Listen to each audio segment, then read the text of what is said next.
నీకే వస్తుంది. అందుకని వాకిట్లోకి వచ్చిన వాడిని ఎప్పుడూ లేదని చెప్పకూడదు. లేదు అని చెప్పేటువంటి వ్యవస్థ భారతీయ సనాతన ధర్మంలోనే లేదు. అభ్యాగత స్వయం విష్ణు, ఆయన ఇస్తాడు, మన చేత ఇప్పిస్తాడు. పైగా వచ్చేటువంటి ఆ యాచకుడికి ఒక జోలె ఉంటుంది చేతిలో, ఓ సంచి, అది మనకి ఒక ఉపదేశం చేస్తుందిట.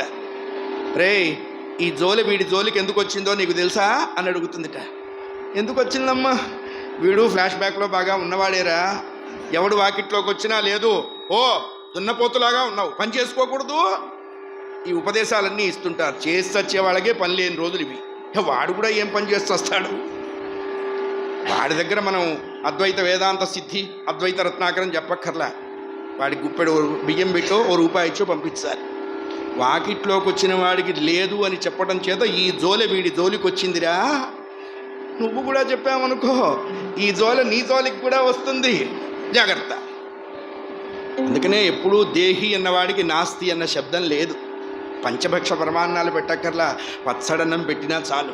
నిక్కమైన మంచి నీలమొక్కటి చాలు, తలుకు బెలుకురాలు తట్టెడేలా, భక్తి కలుగు కూడు పట్టెడ ఇన్ను చాలు.